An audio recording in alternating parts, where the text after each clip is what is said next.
Hello friends, welcome to HP spoken English classes. आज हम लोग इस वीडियो में पढ़ने वाले हैं निर्देशांक ज्यामिति प्रश्नावली 7। देखिए, मैं आपके लिए चतुर्थांश पहले से बना चुका हूं।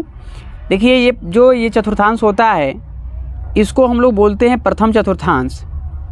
प्रथम चतुर्थांश, प्रथम चतुर्थांश या प्रथम पाद भी बोला जाता है। इसमें साइन क्या होते हैं, तो देखिए इसमें साइन प्लस प्लस होता है। इसमें साइन प्लस प्लस होता है। और ये है द्वितीय चतुर्थांश, ये द्वितीय चतुर्थांश है। द्वितीय चतुर्थांश में साइन क्या होता है, तो द्वितीय चतुर्थांश में माइनस और प्लस होता है। माइनस और प्लस होता है। ये है आपका तृतीय चतुर्थांश। तृतीय चतुर्थांश, तृतीय चतुर्थांश में आपका दोनों निगेटिव होता है। दोनों निगेटिव होता है। ये आपका आ गया चतुर्थ चतुर्थांश। चतुर्थ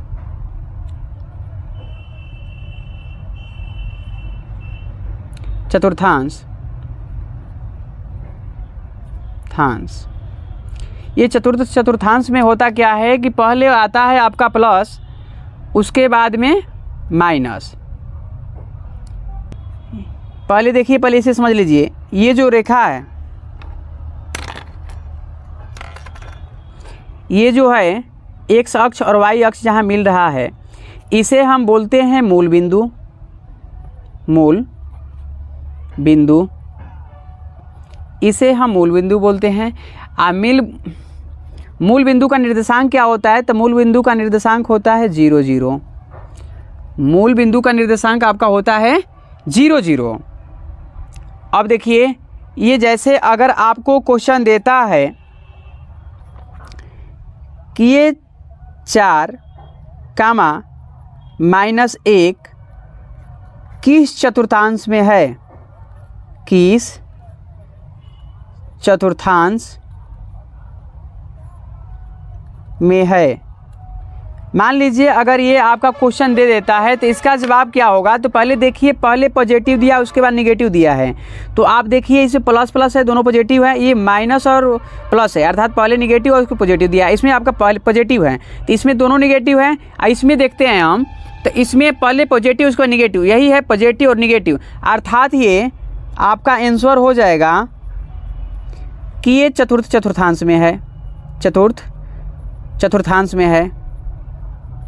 पहले मैं आपको समझाने का प्रयास कर रहा हूँ, आपका चैप्टर हल नहीं कर रहा हूँ, पहले इंट्रोडक्शन बता रहा हूँ इसको। अगर वही देता है, आपका अगला क्वेश्चन देता है कि -3 और 2 आपका किस चतुर्थांश में है, किस चतुर्थांश में है,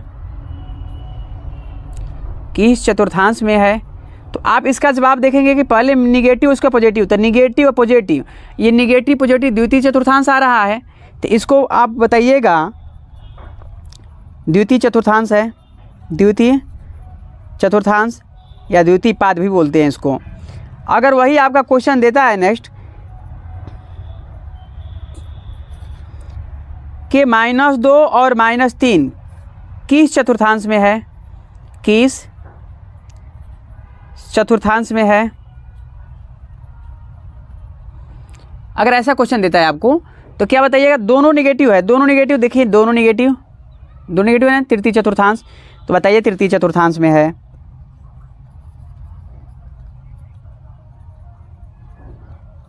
तृतीय चतुर्थांश आपका अगर ऐसे क्वेश्चन देता है, चौथा क्वेश्चन देता है अगर कि 1 + 5 किस चतुर्थांश में है, किस चतुर्थांश में है, तो आप क्या बताइएगा। ये आ गया, पहले आपका दोनों पॉजिटिव आया है, और दोनों पॉजिटिव तो आता है प्रथम चतुर्थांश में। दोनों पॉजिटिव प्रथम चतुर्थांश में आता है, तो इसको आप बताइए कि प्रथम चतुर्थांश में है।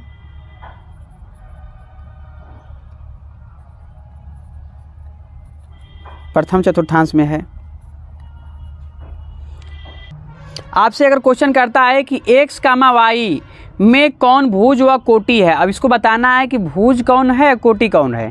तो मैं आपको बता दूं कि ये जो होता है पहले x अक्ष वाला पहला जो बिंदु होता है उसी को हम भुज बोलते हैं, इसको हम भुज बोलते हैं। इसको हम इंग्लिश में अब्सिसा बोलते हैं, अब्सिसा बोलते हैं, ठीक। और ये जो होता है y वाला इसको हम कोटि बोलते हैं। कोटि को इंग्लिश में हम कोऑर्डिनेट बोलते हैं, कोऑर्डिनेट बोलते हैं।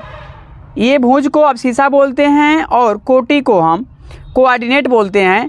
तो ये एक, जैसे अगर मान लीजिए एक और क्वेश्चन ऐसे सेम कंडीशन में देता है, यहाँ पर दे दिया अगर यहाँ 5, -7, वो माइनस प्लस से आपको मतलब यहाँ पे नहीं है, आपको माइनस प्लस से मतलब नहीं है, बस पूछ दिया इसमें कि भुज कौन है और कोटि कौन है। तो आप बताइएगा कि ये भुज है और ये जो है कोटि है, ठीक। तो मुझे उम्मीद नहीं, पूरा विश्वास है कि मैं ये चतुर्थांश के बारे में जो भी बताया हूँ, चतुर्थांश तो आपको समझ में आया है और यहाँ तक कि कोटि और भुज भी समझ में आया है। चलिए अब आगे देखते हैं फार्मूला।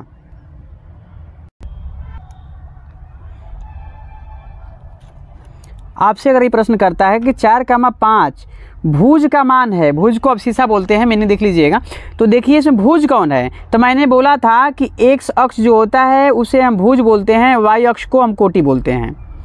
तो देखिए x अक्ष हमें देखा कि x है, x अक्ष को ही हम बोलते हैं x बाबू। तो ये 4 है, x का मान हमने देखा 4 है, तो 4 को ही हम क्या बोलेंगे, अब्सिसा, यानी कि बोलेंगे हम भुज। तो लिखेंगे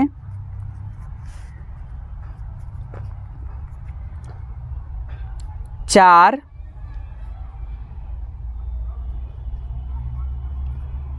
भुज है, 4 भुज है। फिर इसमें देखेंगे, इसी में बोला है कि 4, 5 कोटि का मान है, कोऑर्डिनेट यानी कोटि का मान है। तो कोटि y अक्ष को हम लोग बोलते हैं, क्या बोलते हैं, कोटि। तो ये आपका कोटि है, ठीक ना, यही आपका कोटि है। तो लिखेंगे हम लोग हल कोटि 5 है, कोटि आपका 5 है। मुझे उम्मीद नहीं, पूरा विश्वास है कि आपको भुज और कोटि तो समझ में आ ही गया है। चलिए कोटि और भुज आपको समझ में आ गया, तो अब देखते हैं, डायरेक्ट आते हैं फार्मूला पे। जैसे आपका क्वेश्चन देता है कि कोई बिंदु एक P और Q है, यहाँ पे ऐसे P देता है और ये Q देता है, और बोलता है इन दोनों रेखाओं के बीच की दूरी जो है प्राप्त कीजिए, इन दोनों रेखाओं के बीच की दूरी प्राप्त कीजिए। तो इसके लिए एक फार्मूला होता है। तो पहले यहाँ पर हम मान लेते हैं कि निर्देशांक दिया है x, y और ये दिए है y, x, y। तो यहाँ पे देगा x1, y1, x2, y2, ठीक। आपका ये दे दिया। इतना देने के बाद आपको बोला है कि दो रेखाओं के बीच की दूरी बताइए। तो ये यहाँ से यहाँ तक जो खींचे हम, तो ये तो कोई एक रेखा बन गया, इंग्लिश में लाइन बोलते हैं इसको हम, ठीक। तो रेखा बन गया। तो इतना बीच की दूरी बताना है हमको। तो बीच की दूरी के लिए एक फार्मूला होता है, बता दे रहा हूँ मैं, उसको बोलते हैं दूरी सूत्र, दूरी सूत्र।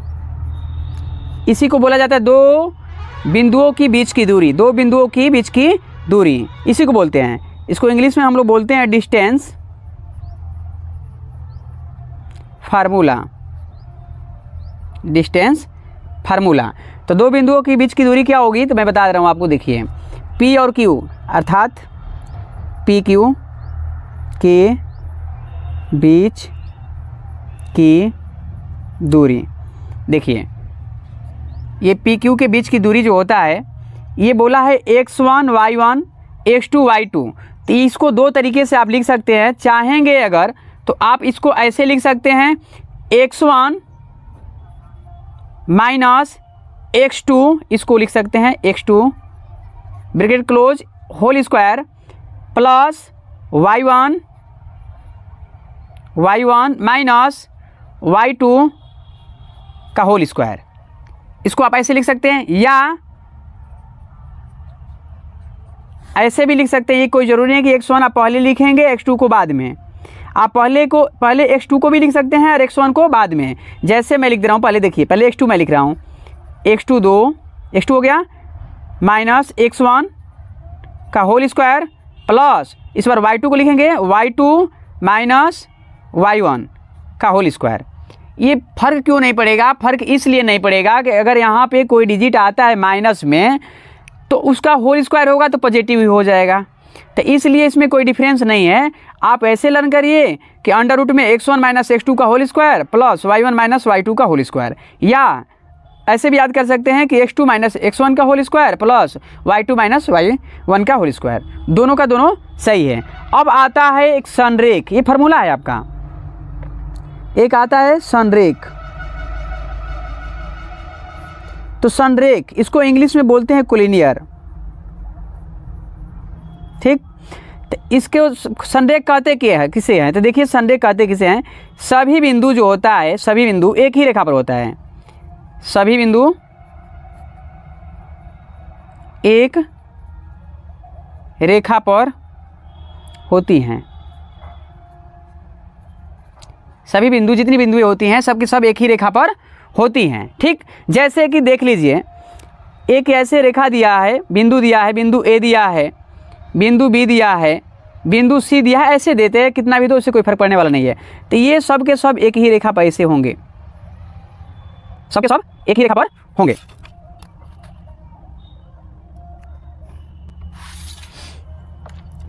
सब के सब एक ही रेखा पर होंगे।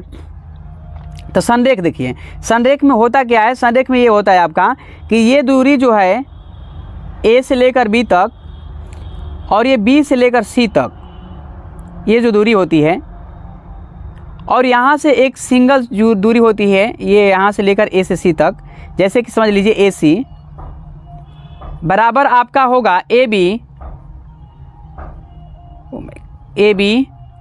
Plus B C. ये जो ए सी की दूरी है ना यहाँ से लेकर यहाँ तक, ये दूरी के बराबर होगा आपका A B plus B C. अगर ये दोनों बराबर है तो संरेख है, संरेख है। आज संरेख बाबू होती किस स्थिति में है, तो मैं बता रहा हूँ। संरेख अगर ऐसे होता है, ये आपका एक ही रेखा पर कई बिंदु दे दिया है, उससे कितना बिंदु हो उससे कोई फर्क पड़ने वाला नहीं है, तो एक ही रेखा पर जितना बिंदु हो उससे कोई फर्क पड़ने वाला नहीं है। तो संरेख बाबू ये होता है कि संरेख की स्थिति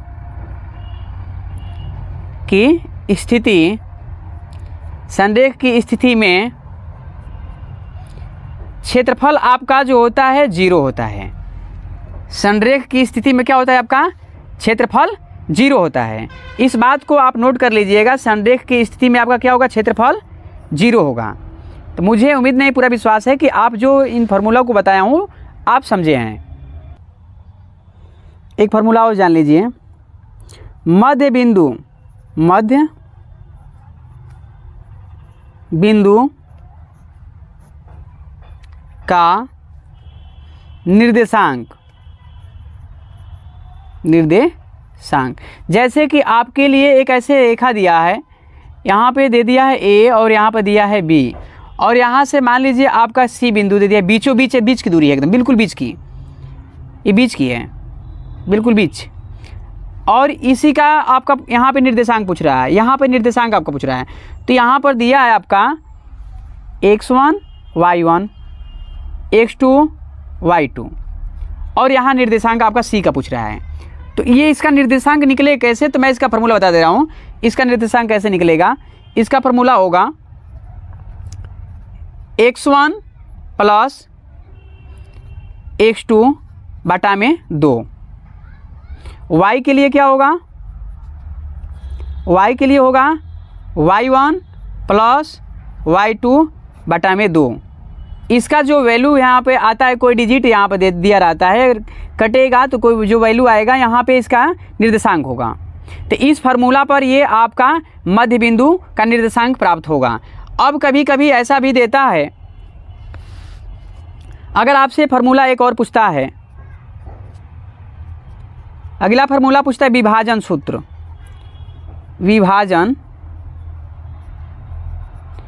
विभाजन सूत्र पूछ देता है, ठीक।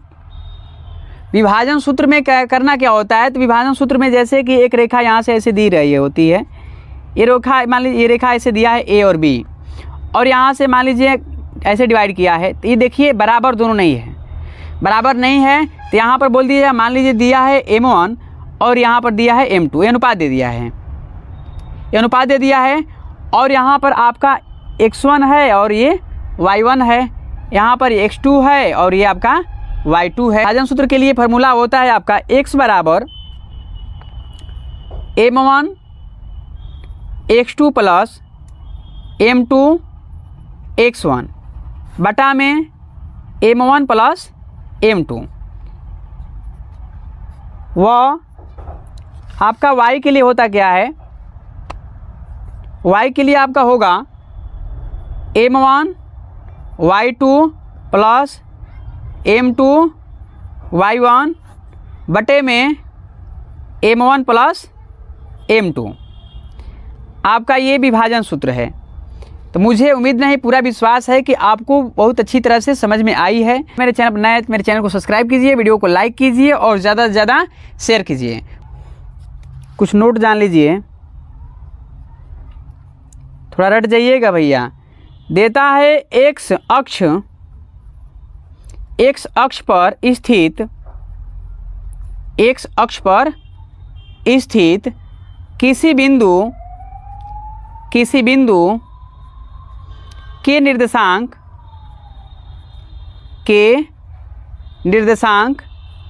x, 0 के रूप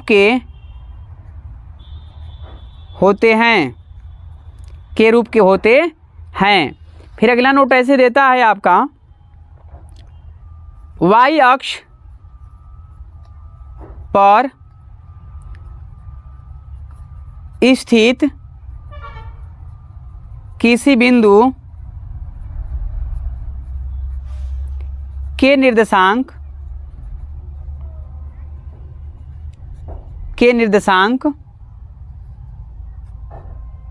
0, y के रूप के होते हैं। सब कुछ मिला करके अगर ऐसा क्वेश्चन पूछा है कि x अक्ष पर y का मान क्या होगा, इसी चीज़ को मैं लिख दे रहा हूँ। ऐसे बोलेगा x अक्ष पर y का मान, तो आप रट जाइए। देखिए x अक्ष पर, वही बोला है, x अक्ष पर स्थित, x अक्ष पर स्थित किसी बिंदु के निर्देशांक, वही बोला है। तो इसी चीज़ को मैं बोल रहा हूँ, x अक्ष पर स्थित जो बोला है, तो x अक्ष पर y का मान यहाँ पर ये 0 है, तो वही होगा 0। इसी चीज़ को ये बोला है कि y अक्ष पर x का मान, तो मैंने बोला बाबू देखिए y अक्ष पर स्थित किसी बिंदु के निर्देशांक बोला है, y अक्ष पर दे दिया है 0, तो वही होगा। y अक्ष पर पूछता है तो ये हो जाएगा 0, x का वैल्यू हो गया 0। तो मुझे उम्मीद नहीं, पूरा विश्वास है कि मैं जो आपको बता रहा हूँ वो समझ में आए हैं। चलिए अब आते हैं डायरेक्ट प्रश्नावली 7.1 पर।